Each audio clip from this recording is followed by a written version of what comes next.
আবু জাহলের যে সমস্ত মুরিদ ভক্তগণ আছে, আমাদের সমাজের কিছু আবু জেহেল মার্কা নেতা রয়েছে, ঠিক ঠিক আবু জেহেলের ওই রকমই কিছু মুরিদ ভক্তগণ আছে। তারা বলল, আবু জাহাল হে আমাদের নেতা, এ মুহাম্মাদের সৈনিক আব্দুল্লাহ ইবনে মাসউদ রাদিয়াল্লাহু তাআলা আনহু এসে আপনার ঘরের সম্মুখে এসে মুহাম্মাদের বাণী তথা আল্লাহর কালামুল্লাহ শরীফ এখানে পড়া শুরু করছে। আবু জাহাল বলল, দেখো তোমরা কেউ কিছু বলো না। এমন সময় আব্দুল্লাহ ইবনে মাসউদ রাদিয়াল্লাহু তাআলা আনহু কোরআনে কারীমের আয়াত পাঠ করা শুরু করেছেন। বিসমিল্লাহির রহমানির রহিম। الرحمن علم القرآن خلق الإنسان علمه البيان الشمس والقمر بحسبان والنجم والشجر يسجدان والسماء رفعها ووضع الميزان ألا تطغوا في الميزان وأقيموا الوزن بالقسط ولا تخسروا الميزان ولتعبدوا العشب والريحان فبأي ربكما تكذبان। হযরত আব্দুল্লাহ ইবনে মাসউদ রাদিয়াল্লাহু তাআলা আনহু আবু জেহেলের ঘরের সম্মুখে দাঁড়িয়ে এই কোরআনে কারীমের আয়াতটা শুরু করে দিলেন। আল্লাহ নবী, আল্লাহ রাসূলের সাহাবা হযরত আব্দুল্লাহ ইবনে মাসউদ রাদিয়াল্লাহু তাআলা আনহু যখন কোরআন পড়া শুরু করে দিয়েছে, আবু জাহাল ঘরের ভিতর থেকে বার হয়ে আব্দুল্লাহ ইবনে মাসউদ রাদিয়াল্লাহু তাআলা আনহুকে এত জোরে চাপড় মেরেছে, এত জোরে চড় মেরেছে, হযরত আব্দুল্লাহ ইবনে মাসউদ রাদিয়াল্লাহু তাআলা আনহুর গালে কিনা আবু জেহেলের হাতের আঙুলের ছাপগুলো উঠে যায়। আব্দুল্লাহ ইবনে মাসউদ রাদিয়াল্লাহু তাআলা আনহুর কানের পর্দাটা ফেটে যায়। কানের পর্দার ভিতর দিয়ে ঝরঝর ঝরঝর করে রক্ত বের হয়। হযরত আব্দুল্লাহ ইবনে মাসউদ রাদিয়াল্লাহু তাআলা আনহু ওই কানটাকে ধরে নিয়ে আল্লাহ নবীর দরবারে পৌঁছে যায়। আসসালামু আলাইকা ইয়া রাসূলুল্লাহ, আসসালামু আলাইকা ইয়া হাবিবাল্লাহ। আমি আব্দুল্লাহ ইবনে মাসউদ রাদিয়াল্লাহু তাআলা আনহু আমি আপনার দরবারে একটা অভিযোগ জানাতে এসেছি। আল্লাহ নবী, আল্লাহ রাসূল আব্দুল্লাহ ইবনে মাসউদ রাদিয়াল্লাহু তাআলা আনহুকে ডেকে বলেছিলেন, ও আব্দুল্লাহ ইবনে মাসউদ রাদিয়াল্লাহু তাআলা আনহু, কেন তুমি এত কান্না কাঁদছো?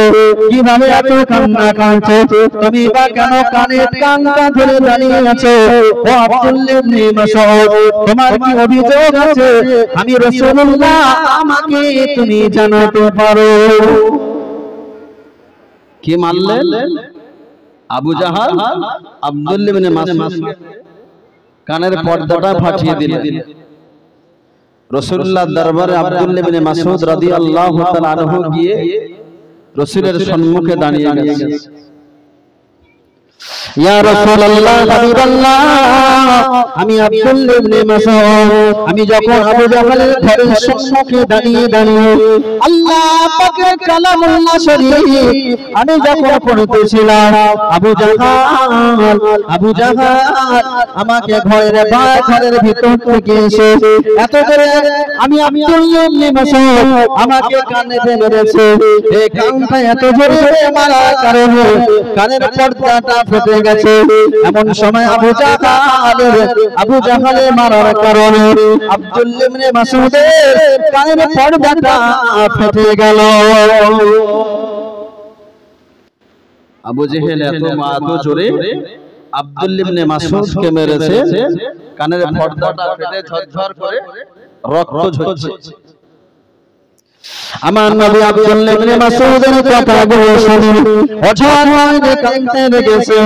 আব্দুল্লাহ ইবনে মাসউদ তিনি কিনা কাঁদতেছে, আবার রাসূল বলছে আল্লাহ নবী আল্লাহ রাসূলের দরবারে এমন সময় হযরত জিবরাইল আমিন আলাইহিস সালাতু ওয়াস সালাম পৌঁছে যায়। হাসতে হাসতে জিবরাইল আমিন আলাইহিস সালাতু ওয়াস সালাম পৌঁছে যায়। জিবরাইলকে যখন দেখলেন, আল্লাহ নবী জিবরাইলকে দেখে আল্লাহ রাসূল জিবরাইলকে দেখতে পেলে হাসতে হাসতে জিবরাইল আমার ঘরে আমার কাছে পৌঁছে যায়। আল্লাহ নবী জিবরাইলকে দেখে বলেছিলেন পালায়া কি জিবরাইল, ও ভাই জিবরাইল আমি নবী যখন কাঁদে আমার কান্নাতে তুমি কাঁদো, আমি রাসূল যখন কষ্ট পাই তুমি জিবরাইল তুমি যখন কষ্ট পাও, আমি নবী যখন দুঃখ পাই আমি নবী যখন দুঃখ পাই তুমি জিবরাইল তখন দুঃখ পাও। ও ভাই জিবরাইল আমি রাসূল আমরা কষ্টে আছি, দুঃখিত রয়েছি, আমি কান্না করেছি। ও ভাই জিবরাইল তুমি কেন এমন সময় তুমি কেন হাসতে হাসতে আমার দরবারে পৌঁছে গেলে? জি জিবরাইল তুমি যখন আমি রাসূল যখন দুঃখিত হই আমার দুঃখে তুমি দুঃখিত হও, আমি নবী যখন কষ্ট পাই তুমি তখনই কষ্ট পাও, কিন্তু আমি এখন কষ্ট পাচ্ছি জিবরাইল তুমি হাসছো কেন? ও আল্লাহ নবী আল্লাহ রাসূল ওই সময় জিবরাইলকে জিজ্ঞাসা করেছিলেন ও ভাই জিবরাইল তুমি কেন হাসছো বলো? আল্লাহর মালায়েকা জিবরাইল বলেছে তোমার তাদের যে কৃষ্টি কালচার কর্ম রয়েছে সত্যি কি তারা মুসলমান বলে দাবি করে? সত্যি কি তারা মুসলমান? সেজন্য তো আল্লাহ বললেন উদখুলু ফিস সিলমি কাফা, ইসলামের মধ্যে পরিপূর্ণভাবে প্রবেশ করো। অপরদিকে আল্লাহ নবী আল্লাহ রাসূল বললেন ইন্নাল্লাহা লা ইয়ানজুরু ইলা আসওয়ারিকুম ওয়ালাকিন ইয়ানজুরু আলা কুলুবিকুম ওয়া আমালিকুম। বান্দা এটা নিশ্চিতভাবে জেনে রাখো আমার সাহাবা কেরামেরা কিয়ামতের কঠিন মহাময়দানে কে কত বড় নেতা হয়েছে, কে কত বড় শিল্পপতি হয়েছে, কে কত বড় ইমাম হয়েছে, কে কত বড় বক্তা হয়েছে, কে কত সুন্দর চেহারা দেখতে, এটা দেখে আল্লাহ হাসরের ময়দানে বিচার করবেন। ইন্নাল্লাহা লা ইয়ানজুরু ইলা আসওয়ারিকুম ওয়ালাকিন ইয়ানজুরু আলা কুলুবিকুম। কি দেখে আল্লাহ বিচার করবে?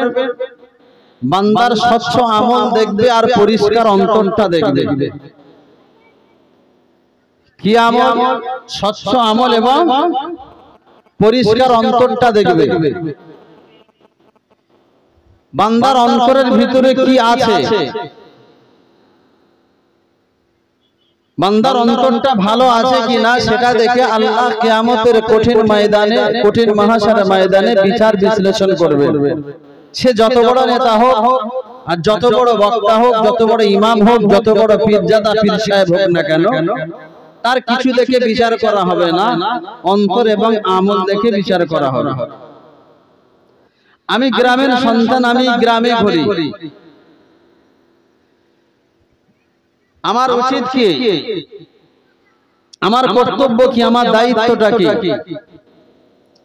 আমি এখন বড় ইমাম বা বড় বক্তা, বড় হুজুর হয়েছি বলে আমার যে সমস্ত ক্লাস ফ্রেন্ড রয়েছে, ক্লাসমেট রয়েছে, বন্ধু বান্ধব রয়েছে, তাদের সাথে কি আমার এই ওয়েটটা চলবে? সুতরাং তাদের সঙ্গে যে লেভেলেই চলতাম সেই লেভেলেই চলার নিয়ম, এটা আমার কর্তব্য। সুতরাং সমাজের বুকে এমন ব্যবহার, এমন কীর্তিকলাপ, এমন কার্যকলাপ আমি করে রেখে যাব না যার জন্য আখিরাতে আল্লাহর কাছে আমার ধরা পড়তে হয়। আমার বিরুদ্ধে আমার গ্রামের মানুষ, আমার বিরুদ্ধে আমার গ্রামের ইমাম, আমি একজন ইমাম, অপর ইমাম না যেন আমার বিরুদ্ধে সাক্ষী দান না করে আল্লাহর কাছে যে আল্লাহ ওই ইমাম, ওই হুজুর, ওই মানুষটা আমাদেরকে প্রবঞ্চনা দিয়েছিল, আমাদেরকে হিংসা শিখিয়েছিল, আমাদেরকে ওই সমস্ত জায়গায় যেতে নিষেধ করেছিল। বলা বাহুল্য, এটা তো আমার আর সকলের জানা দরকার যে আমার অন্তরটা কতটুকু ভালো। ওয়াজ নসিহত জীবনে অনেক শুনেছি, একটুখানি নিজেকে পরিবর্তন হওয়ার জন্য কথাগুলো শুনি। কেন আজকে সমাজ এত অধঃপতনে যাচ্ছে? আল্লাহ নবীর একজন, আল্লাহ রসুলের একজন সাহাবা ছিলেন হযরত আব্দুল্লাহ ইবনে মাসউদ রাদিয়াল্লাহু তাআলা আনহু। কি নাম? হযরত আব্দুল্লাহ ইবনে মাসউদ রাদিয়াল্লাহু তাআলা আনহু। আব্দুল্লাহ ইবনে মাসউদ রাদিয়াল্লাহু তাআলা আনহু আল্লাহর নবী আল্লাহ রাসূল খুব ভালোবাসতেন, খুব মহব্বত করতেন। এক তারিখে আব্দুল্লাহ ইবনে মাসউদ রাদিয়াল্লাহু তাআলা আনহু রাস্তা দিয়ে হেঁটে হেঁটে যাচ্ছেন। পথিমধ্যে আবু জেহেলের ঘরের সম্মুখে আবু জেহেলের ঘরটা চোখে পড়ে গেল। আবু জেহেলের ঘরের সামনে দাঁড়িয়ে আব্দুল্লাহ ইবনে মাসউদ রাদিয়াল্লাহু তাআলা আনহু কোরআনে কারীমের সূরাতুর রহমানের কিছু আয়াত পড়তে লেগেছে। আর আবু জাহালের ঘরের ভিতরে কিছু লোকজন নিয়ে মিটিং এবং আলোচনা করছেন। আবু জাহালের যে সমস্ত মুরিদ ভক্তগণ আছে